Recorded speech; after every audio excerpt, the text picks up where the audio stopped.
If you're looking for the best coverage for indie wrestling, listen to Aaron and Tom right here at the Hot Tag Hooligans Wrestling Podcast Show. Lord, hear me, I just need some motivation. And I got tired of all these rumors and they hate. I feel my best when I'm worry-free. Mama, don't you worry, ain't nobody hurting me. Yeah, Lord, hear me, I just need some motivation. Welcome, everybody, to the Hot Tag Hooligans Wrestling Podcast Show. I'm Aaron. That's Tom. Today on Twitter, I issued an open podcast challenge for anyone who would like to come on the show, and guess who accepted? It's the MLW Middleweight Champion, Mr. Myron Reed. How's it going, sir? Shit, man, I'm chilling. How you doing? Y'all doing all right today? Are you in Kentucky tonight? Yeah, that's where I live, man. I live in Louisville, Kentucky, so that's where I'm at. I'm in the western part of Kentucky, and Tom's in Indiana. So right off the bat, I want to ask you a Kentucky question, and if for people who aren't aware and they're not from Kentucky, they won't probably understand the significance of this. Mm-hmm. Are you a UK fan or a University of Louisville fan? I want to ask you what you think first. I'm going to assume that you're a Louisville guy. Yes, I'm a sir. University of Michigan guy. I get a ton of crap from people because I'm a Michigan guy. But it was because Are you from there? Go ahead. Are you from there? Are you from there? No, born and raised in Kentucky. Okay, so what makes you like Michigan? Is it colors or what? I grew up during the Fab Five era. Okay. And so, just to see the way that they revolutionized the college game, just made they did. Just made it hit. They definitely did. Plus the UK fans, let me tell you, oh my goodness.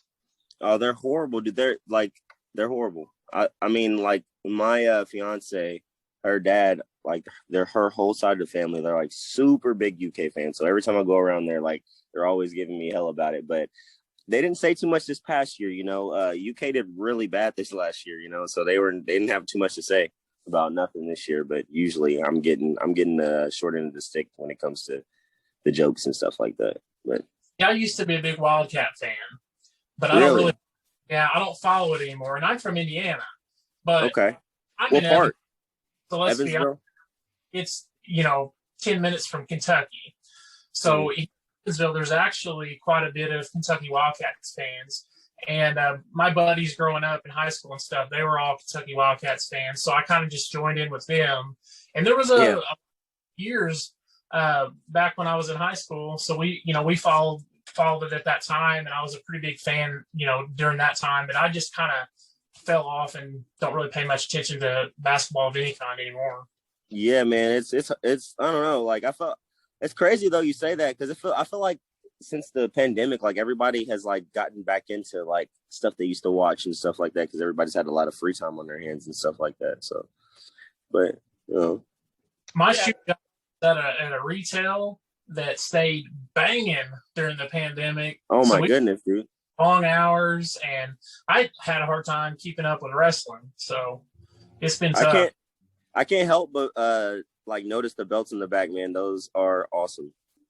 Yeah, those are awesome. I'm a hoarder of wrestling memorabilia, and I absolutely love it. If it was up to me, man, I'd be the same way. But my fiance's not having that. She's not gonna let me have it that much. I love these micro brawlers. I need a Myron Reed micro brawler. So if MLW can hit up Pro Wrestling Tees and start doing a line.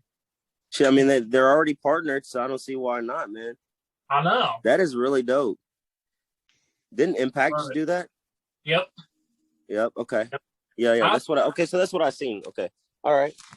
Well, shit. I might have to say something to somebody and see if they can do something about it, man. Like, And these micro brawler fans, and I'm one of them, we're absolutely ridiculous. They just dropped the Dynamite Kid on Tees today, and I immediately went and purchased it. Like, I don't care. Oh, really? You care less. Ordered it, done. Like, we're insane. It doesn't matter who it is. They do you know who Matt Nix is? Yeah, absolutely. So a lot of people don't, right? He's not a huge name at this point. They did a test on micro brawlers because they were going to this crazy Macho Man thing where they dropped a new Macho Man every 2 hours. Uh-huh. But they how it would work, so they put it on his store. They sold like Matt Nick's micro brawlers that don't even exist in like 10 minutes. All of these micro brawler people are like, oh, there's a new one. They don't care who it is. They have to have it. You just gave me a good investment to send to them because that can make them some money, us some money. Like that's pretty sick. I didn't know that people were like super into those. Like, you know, they are like regular action. And some, you go to like the eBay listings, the secondary market, some of them go $100 more. Wow. On how rare they are. So like there's a British Bulldog that they only made like 120 or whatever. He sells for like $300. It's ridiculous. I don't have one because I'm too much of a cheapskate. I got to buy them when they come out. But yeah, buy them cheaper when they come out. Try to find them when they're out. Yeah. Now that'd be cool to have one of those. While Tom's a collector of replica belts, you're actually the collector of belts yourself. Yes, sir. Let's talk about your career right now, because you recently had lost the middleweight championship to Leo Rush, and now you have reclaimed that title. And when I look at MLW, it's a federation/promotion that doesn't get the credit it deserves. I agree. They're always behind Impact and Ring of Honor. They're probably 5th in the United States as far as people knowing and paying attention to. You just got the Vice deal where shows actually being shown on Vice. So talk to us a little bit about your career and becoming the middleweight champion of MLW. It's crazy, man, because like I don't know. I just remember always taking a different path than everybody else. Like from here, you know, like all my friends and stuff like that. Like I always like caught myself like I'd have a group of friends, and then like I'd be moving to the next journey spot or whatever. Like, so for example, like maybe I started in, you've heard of WWA, right?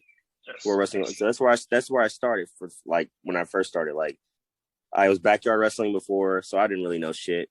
But I went there. I worked with them for a few months. I felt like I wouldn't get enough training, so I went to OVW and then IWA. Then after that, it was freaking training with Elgin and Sammy Callahan, Jake Chris, all those guys.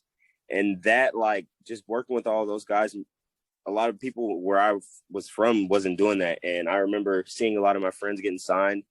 And like as far as like Trey Miguel, Dez, Zach, we all lived together. Zachary Wentz, like we all lived together, and they got signed with Impact. So I was like, well, damn, I'm gonna hit up MLW and I'm gonna shoot my shot.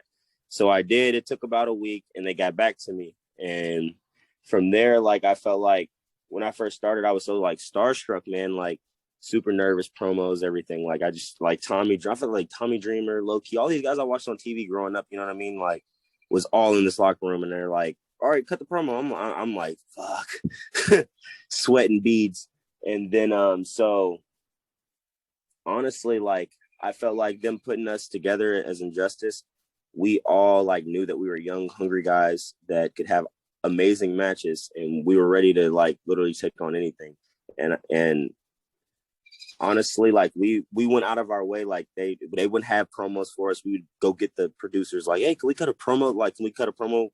If you use it, you use it. And they ended up using them, and they gave us more and more shit, like good shit. Like they gave us more good shit in the ring. And then like after that, man, I just like they put the middleweight championship on me, which surprised the fuck out of me the first time. So like that moment took like, okay, I have to like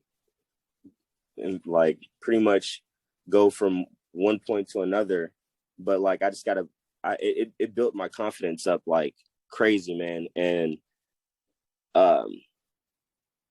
every show, like just I got more hungry for like more success, man. Like I was just like, I want to face bigger and better opponents every show. Like I want to challenge myself against the best. And like I feel like that's kind of what made me like got me where I am, like just being optimistic and just trying to go after everything, you know. Just be different than everyone else like that. Because a lot of people just are too afraid to like go after certain things. I was like, fucking, I'm gonna try and kick this door down. whenever I was growing up watching wrestling, and of course, wrestling has completely changed since then. You would have someone, I wouldn't try to say they were having a night off, but you would have like a Jake the Snake Roberts versus a jobber, and that would enhance Jake's character. Yep. He had a big time match. But on the independents, every match is big. Like you have to come and you have to show up and show out every single night. And when you look at your resume of the people that you've been in the ring with, it's a who's who of who's on television every Monday and Wednesday nights. Yeah. I honestly have to look back on that and sometimes just be like, I'm truly like, it's a huge honor, one, and I'm just blessed. Like, you got to know, like, you're one of the chosen ones. Like, you got to, because honestly, like, the more you do in wrestling and stuff like that, man, like, and anybody will tell you, like, the more confidence, even if you're getting more confident, but the bigger roles you get, like, it comes with like pressure, and like, you sometimes don't think like, can I handle this pressure, but you got to be ready. You just got to be ready. You got to be there. You got to handle your business. So speaking of pressure, I know that you got 2 little ones, correct? Yes, I do. Oh, how is that to juggle all of these things that you're doing and raising kids at the same time? Dude, first of all, I have like ADHD, I think, man. Like have to be multitasking at all times. So it's like perfect for me. It's like perfect for me. Sometimes I find my mind like going crazy, but then like I always like get back. Everything comes back together. Like once I put them to sleep at night, like I'm good. Like 8:30, I'm good now. Like, but I'm used to it, man. I've been doing that all my life. Like I've always like took on a lot of responsibilities, and you just got to be ready. I feel like everything that's thrown at you is meant to be thrown at you. You know what I'm saying? So like, it's the best. It's the best of both worlds, like family and wrestling. Like I'm blessed, So I'm thankful. It's not a lot of pressure. Personally, that having kids is the greatest stress I've ever had. Yes. It's so hard to explain it. Like, it's like, they're awesome, but don't have them. Like, I'm telling my friends, I'm like, they're awesome, don't have them yet, though. You know what I mean? I'm like, they're awesome. I love kids, but don't have them yet. If you want your time, because I can't just go and drive to the store anymore like I wanted to. I got to take them with me. Or I got to ask my fiance, like, can I go or can she go? Like, you know what I mean? Like, we have to work as a team now. It's not just a independent thing where I can just, I'm tired, I'm leaving, I'm going to the store. Like, no, can't do that no more. So, like, it's a big responsibility, but it's something that I take 10 toes, like, right on my, like, standing 10 toes, like, tall. Like, it's something I'm ready for, and I love it. It's dope. Now, you're known as the Young Goat. Where did that moniker come from? Did it have a reference to Muhammad Ali and living in Louisville? Yeah, man. So, like, the way that came about was when Court put the MLW Middleweight title on me or whatever, when the MLW did, they were like, all right, you're from Louisville, and I see he like Court like really like sees a lot in me, and I'm shit. When I back then I didn't even see that shit in myself, but I do now. I didn't at first, but he's seen it. So he's like, dude, you got to go with Muhammad Ali. Like we got to reference that. And I'm like, I'm the young goat. Like, and I just more confidence I build. I'm like, man, I'm the young goat. I believe that shit. Like, I'm the young goat. I mean, I'm not saying I'm the goat, but I'm saying I'm a young goat one day. Now, last year, if I'm not mistaken, in PWI 500, you were like 103. Is that something that you take and you look at that and it maybe adds a little extra pressure to you, or do you look at that in any way to help motivate you in your career path? Both. It's both. It's I use it as motivation, but I'm also super duper humbled by that shit, man. I remember like 2017, 2018, thinking like, man, I at least got to be like 480 or 475 or some shit like that, man. I'm having huge matches, and it didn't happen. It just didn't happen until this past year. Like, the first appearance, 103. So seeing that shit's like it was a super shock to me. I was like, holy fuck. In my head, I'm like, I just hope I'm in this motherfucker this year. And I see this shit in Myron Reed 103. I'm like, holy fuck. So now that built that confidence. Now I'm like, I got to be better than 103 this year. Like, people got to look at these magazines. They're like, oh, this kid just kept progressing more and more. So like my goal, I have to break the top 100 this year. Like that's the goal. I've been going hard. Now, you mentioned earlier the Rascalz. For people who don't know, Trey Miguel and MSK now in NXT. Mm-hmm. You were with them for a while. But talk to us a little bit about that friendship and the bond, and then you all going your separate ways a little bit. Because it, once again here recently, Trey went his own way and stayed in Impact, and then MSK went to NXT.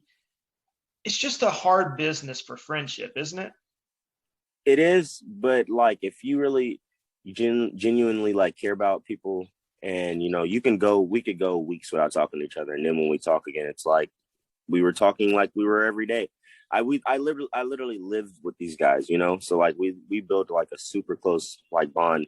Not only them, like Ace Austin, me and Ace Austin are like blood couldn't make us any closer. You know what I mean? Like we worked out together. We would wake up, go to work together, work out together, like eat together. Like it was like my best friend. You know what I mean? So like weeks, I know that we all got our own lives and stuff. We've all grown up and stuff. I'm just happy for everybody. I feel like the relationships, the bonds, everything is still the same, when we were living together, like we all dealt with a fuck ton together, like, but we dealt with it together. You know what I mean? Like, how everybody goes through bullshit in life, but like I got to go through that with people, like with people that I care about. You know what I mean? Yeah. I mean, right now, independent wrestling to me, and I still don't think people understand this. Because for the people who are real close-minded and all they watch is WWE or they watch is AEW, they have no idea all of this talent that is out there. And that if they were given the chance, they could sell out arenas all across the world themselves. But they're not given a shot. So when you look at your career in MLW right now, are you where you think that you should be at this point in time in your career? Yes, I feel like in life, I felt like if you asked me this question a year ago, I would tell you I deserve more. And then I had to like really start looking at things. Like I'd go to the gym and work super hard for 2 weeks, 3 weeks, and then I'll take a week off, a mental week. Like, and then I'm like, why am I not doing this and that? And then I find myself not performing my best at matches. And so I'm like, I gotta be like Michael Jordan, like every match, like, you know what I mean? Like game 6, like Michael Jordan, like every match. And I just gotta give it my all because people are paying their hard-earned money to see me. And like, I feel like you get what you work for, you know what I mean? And there's people that work really hard, but there's something they're not doing right, whether they're not promoting themselves right or they're not doing enough as far as like promo wise. Like you've got to be well rounded. You know what I mean? You got to be good at everything. And I felt like back then I was missing shit, and I've grown so much now. I'm like, wow, like I can grow this much more in this much time. So I'm cool right now. Like I see all my friends getting signed and stuff, and I'm so happy for them. And I'm excited for myself because I know that like if I keep working even harder, like I'm gonna be even better than I am now, and I feel like I'm ready now. You know what I mean? So it's gonna be dope. But like that's how I feel about it. The one thing I like about MLW is that they keep throwing in new and fresh faces. Mm-hmm. So coming up, Lee Moriarty, Alex Kane, Davey Richards is back as well. Any of those three intrigue you for a nice matchup? All of them, dude. I want all the smoke. I want all the smoke. I want to wrestle all of them. I just feel like anybody that people are talking about, like I think it's just a competitive thing, man. Like anybody, if they're talking about them, I want to wrestle them. I want to show like I can hang with them. Like I'm there, man. I'm that guy. Like, you know what I mean? Young goat. Now you brought up earlier Court. So for those who don't know, Court Bauer, and he, has spent some time with WWE in the past and has a wealth of knowledge. How has it been working for MLW and Court, and what kind of things have you learned? Sheesh. It's been awesome. Like honestly, man, I thought I knew a lot, but like I've learned so much more in the past 2018, 3 years. 3 years I've been there. I've learned so much, and I've got to create so many moments and shit like that. So like that's why I resigned. I felt like they believed in me enough, and back then they believed in me more than I believed in myself. They made me do more promos. They wanted me to show my face more. Like I was like, all right, because back then I thought, it was just in-ring wrestling was gonna get me where I needed to go. I'm like, look at Ricochet, look at Ospreay. You know what I mean? They don't have to talk a lot, but in reality, man, like you gotta have a mouthpiece on you, dude. And I grew up all my life talking shit. I just had to break out of that shell. So MLW allowed me to do that. So I'm super blessed and honored to be there. So a lot of the WWE right now, everyone thinks if they would just quit writing scripts and let them just shoot and, talk for themselves. Do you love your freedom down there and able to be creative? Well, the thing is it's similar, but like we like get the green light. Me and Jordan get the green light to wing it and do like, here's the bullet points, but do your thing. And that's cool because at first it wasn't like that. Like it was like this, say this. Like, you know what I mean? We would say it different, but like it's like say this. Now it's like this is why you're cutting a promo, but do it. You know what I mean? Now, like so me and Jordan, they believe in us and they let us be ourselves in our promos. It's dope. Now, in your career as well, you've also been in the ring with a lot of legends of the sport, and some people may not consider them legends, but I kind of do. Too Cold Scorpio is one of them that comes to mind because of the fact that until he hit WCW, you didn't really see a lot of that high flying outside of like a Brian Pillman or Jushin Liger coming over from Japan. Uh-huh. So when you wrestle someone that has that much experience in a ring, is there any part of you that feels overwhelmed? Well, okay, so when I've like 2017, 2018, yes, but like I've done it this year in the past, like in last year, since like honestly since 2020, like I felt like 2020 was like my like breakout confidence year, and like since then, like I've been just like super calm about situations like that, and but at first, yeah, I would definitely get super nervous, like pacing back and forth, probably sweating, but like. It always, like, soon as I got out there, it was like butter. You know what I mean? It just, like, it came to me. And the goosebumps, the nerves, they all go away, And that's just from experience, you know that. And that's crazy, though, because the year of the pandemic is when everything was so frustrating and put on pause, is basically the year that you feel that you stepped out of your shell. Yeah, definitely.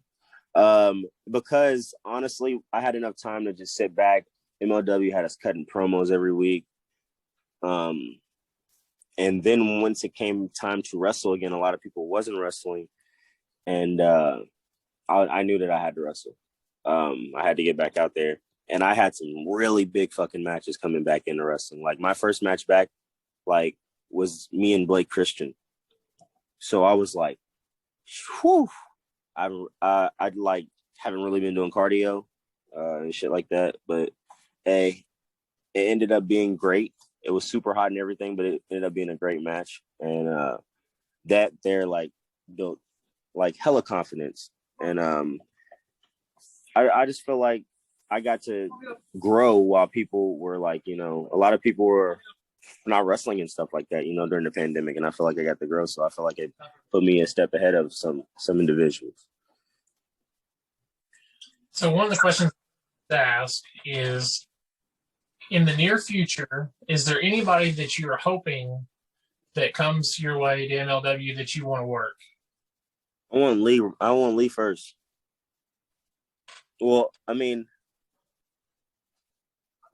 I would do Rush and Reed 3 again first, but then after I knock off Leo, I'd squash Lee. Beat up on Lee. He knows what's up. I just don't lose. Lee Moriarty, there's the challenge right there. Yes, sir. Absolutely. All right. Before we let you go, I'm going to ask you a few rapid fire questions. Is that okay? Absolutely. Tell me 2 talents that people may not have heard of that they need to check out immediately besides yourself. Alex Kane and sheesh. There's so many, bro. Shit. Cole Radrick. Both former guests on the show, so good to know that we've got 2 people they need to check out that you just named that we've already had, so that's great. No, they're super talented, man. It's gonna come.